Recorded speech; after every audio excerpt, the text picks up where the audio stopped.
afternoon, I'm Mai Rodriguez. Today on Newsfeed at noon, former President Rodrigo Duterte faces the House Quad Committee that's investigating the drug war and extrajudicial killings during his term. The COMELEC tests over 40,000 voting machines for next year's midterm polls. And Typhoon maintains its strength with signal number 2 now up in portions of Cagayan and Isabela.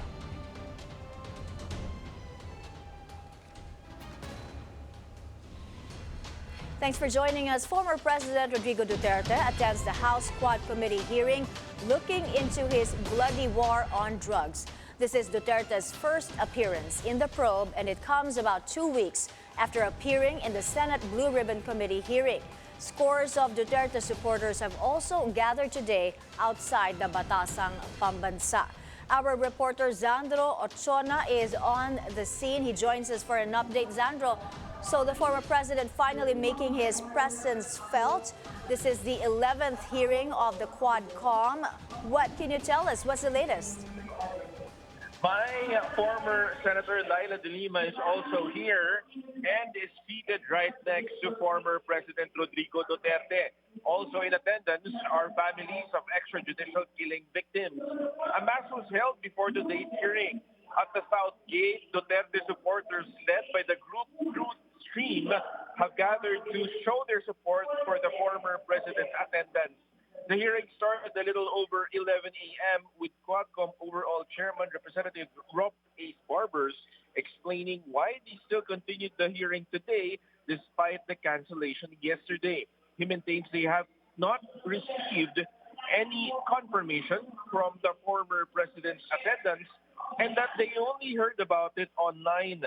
Duterte did not grant any interview before the hearing, but former presidential legal advisor attorney Cal Panelo said the former president wanted to attend the hearing today to settle issues hurled at him. De Lima said she attended today's hearing to listen to what the former president has to say.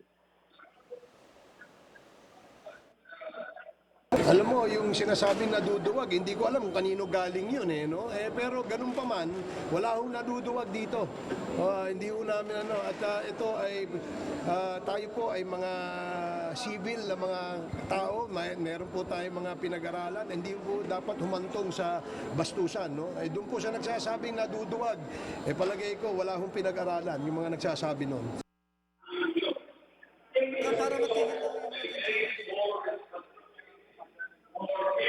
Right now, the co-chairmen have given their opening statements. Quad Comm co-chair Bienvenido Abante warned Duterte against foul language as he can raise a motion against it because it could be considered disturbance proceedings. Abante did not explain if this could lead to Duterte to be cited in contempt. Mai? Yes, Zandro, of course, members of the Quad Comm have long waited for Duterte's appearance.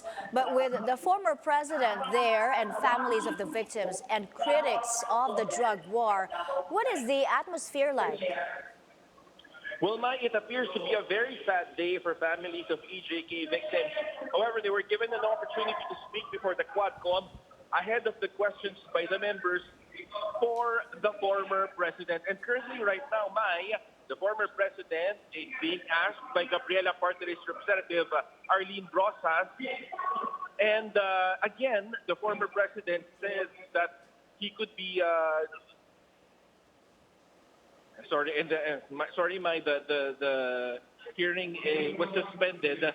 And there was a motion to have a point of order after Brosas and Duterte were Mai? Yes. Well, we're expecting, of course, for Duterte to deliver his own narrative of his drug war policy, the war on drugs policy during his administration. Thank you for updating us. Zandro Ochona reporting from the Batasang Pambansa. The Commission on Elections tested over 40,000 voting machines this morning to make sure they will function properly come the midterm elections in May. On the scene is Bea de la Cruz, and she joins us on the phone for details. Bea. My Comelec conducts another hardware acceptance and stress test for the automated counting machines in Binian, Laguna to make sure these are ready for the midterm elections. 1,000 ballots in 3 hours went through the automated counting machines, or ACM, to test the machine's ability to count ballots. ACMs also went through a hardware acceptance test to make sure that all machine parts are complete. Comelec will also hold a field test on Sunday to test the stability and transmission capability of the machine. Comelec says the transmission will only take 1 minute to exercise full transparency in the 2025 elections. More than 85,000 ACMs have already been received, but Comelec expects Meru to deliver 110,000 ACMs by November. Mai? Thank you, Bea de la Cruz there reporting. Moving on to our weather, Typhoon Ophel maintains its strength as it moves west-northwest over the Philippine Sea. Pag-asa says Ophel was last seen 485 kilometers east-northeast of Daet, Camarines Norte, or 610 kilometers east of Infanta, Quezon. Signal number 2 is up in the eastern portion of mainland Cagayan and eastern portion of Isabela. Signal number 1 is raised in Batanes, Babuyan Islands, the rest of mainland Cagayan, the rest of Isabela, Quirino, Nueva Vizcaya, Apayao, Kalinga, Abra, and Mountain Province. Meantime, Tropical Storm Manny, still outside the Philippine area of responsibility, was last spotted 1,965 kilometers east of eastern Visayas, with maximum sustained winds of 65 kph near the center and gustiness of up to 80 kilometers per hour. At this year's COP29 climate conference, the host country's leadership sparked controversy by praising oil and gas as a gift of God, arguing that fossil fuels still have a role in the energy mix even as the world fights climate change. This view has prompted criticism from environmental activists who say the focus should be on renewable energy. The host nation's leader defended his stance, claiming that developing countries depend on oil and gas to boost their economies. Many other important criteria which should be a basis for kind of evaluation of the country's performance, but not the country's natural resources, which are the gift of the God. When they call us petrostate now, today, this is not fair, and it only demonstrates lack of political culture and knowledge. Today, Azerbaijan's share in global oil production is 0.7. In global gas production is 0.9%. But fake news media of the country, which is #1 oil and gas producer in the world and produces 30 times more oil than Azerbaijan, call us petrostate. They'd better look at themselves. Those remarks come as the UN and climate advocates press for a shift to renewable energy, highlighting the urgency to reduce carbon emissions. Climate groups are expected to protest these remarks, emphasizing that fossil fuel dependence is incompatible with COP29's goals to limit global warming to 1.5 degrees.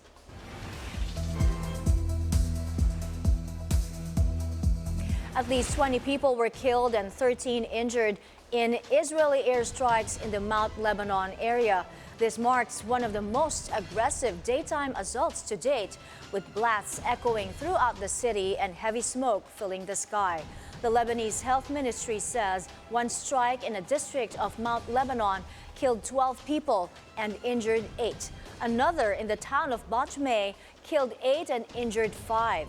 Fighting between Israel and Lebanon's Iran-aligned Hezbollah continued as the Israeli military pounded Beirut's southern suburbs with airstrikes. Israel's newly appointed defense minister, Israel Katz, he said the nation will not agree to a ceasefire without full disarmament of Hezbollah, which began escalating tensions last year amid the Gaza conflict. Over 1 million Lebanese residents have now been displaced, and humanitarian organizations warn of rising civilian casualties if no agreement is reached soon. President-elect Donald Trump is going to nominate former Arkansas Governor Mike Huckabee to be the U.S. ambassador to Israel. The evangelical Christian is a staunch supporter of Israel and defender of Israeli settlements in the occupied West Bank, considered illegal by most of the international community. Huckabee has criticized President Joe Biden for pressuring Israel to moderate its conduct of the Gaza war. Coming up, the Justice Department seeks the speedy deportation of former PCSO General Manager Royina Garma following her arrest in the U.S. Keep it here on BNC, the Billionario News Channel.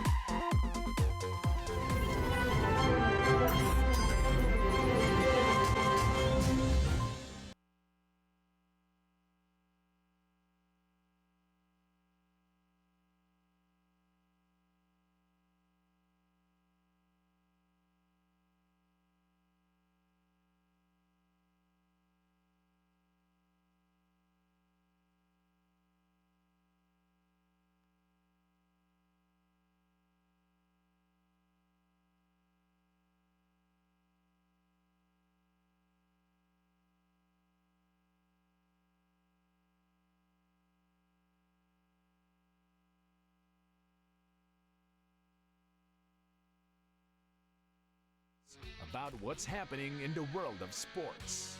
Hosted by Anton Rojas. The Scorecard, where sports is our business and business is our sport, right here. The Scorecard on BNC, the Billionario News Channel. Magandang gabi, ako po si Pinky Ako West. si Corina Sanchez Rojas. Simulan na natin ang agenda. Pinalalakas na ng PNP ang kanilang anti-cybercrime group. Muling bumilis ang inflation sa bansa noong Oktubre. Kung titignan ang rice inflation